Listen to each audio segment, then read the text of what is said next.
പരിശുദ്ധ ഖുർആന്റെ എപ്പോഴും ഉള്ളൊരു ഓഫറാണിത്. ലിക്കുല്ലി ഹസനത്തിൻ അശറു അംസാലിഹ, ഏത് നന്മയ്ക്കും 10 ഇരട്ടിയെങ്കിലും പ്രതിഫലം ഉണ്ടാവും. വിശ്വാസികൾക്ക് വലിയ പ്രതീക്ഷ നൽകുന്നൊരു സംഗതിയാണിത്. മനുഷ്യൻ എന്ന രീതിയിൽ തെറ്റിലേക്കുള്ള സ്വാധീനം നിരന്തരമായി അവൻ അനുഭവിക്കും. സ്വാഭാവികമായും പലപ്പോഴും തെറ്റ് അവൻ്റെ ജീവിതത്തിൽ വന്നുകൊണ്ടിരിക്കും.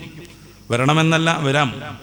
അങ്ങനെ വരുമ്പോൾ ആ തെറ്റിനെ നന്മ കൊണ്ട് അവന് ഓവർകം ചെയ്യാൻ പറ്റുന്ന വിശുദ്ധമായൊരാദർശം. എങ്ങനെ? തെറ്റ് സംഭവിച്ചു പോയാൽ ഒന്ന് വലിയൊരു നന്മയാകുന്ന തൗബയിലേക്ക് പോകണം, വിശുദ്ധിയിലേക്ക്, ആത്മാർത്ഥമായ ഖേദത്തിലേക്ക്, ഇനി ഒരിക്കലും അത് ആവർത്തിക്കില്ലെന്ന ദൃഢനിശ്ചയത്തിലേക്ക്. അങ്ങനെ വരുമ്പോൾ അവനൊരു പുതുക്കം പ്രാപിക്കുന്നു.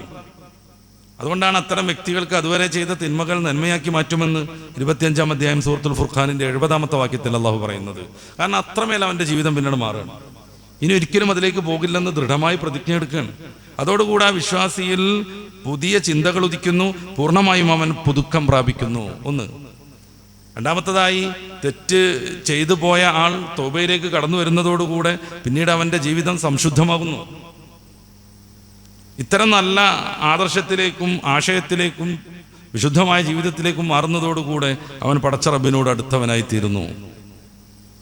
ഈ ഒരു സാധ്യത എന്ന് വെച്ചാൽ തെറ്റ് ചെയ്യാനുള്ള സാധ്യത അംഗീകരിച്ച് അല്ലെങ്കിൽ അത് സ്വാഭാവികമാണെന്ന് ഉൾക്കൊണ്ടുകൊണ്ടാണ് പരിശുദ്ധ ഇസ്ലാം തൗബ എന്ന വിശുദ്ധമായ വാതിൽ തുറന്നു വെക്കുന്നത്. തെറ്റ് ചെയ്തവൻ ആത്യന്തികമായി തോറ്റുപോവല്ല, പിന്നെയോ അവൻ്റെ നന്മയിലേക്ക് എത്താനുള്ള 100,000 അവസരങ്ങൾ ഇനിയുണ്ട്.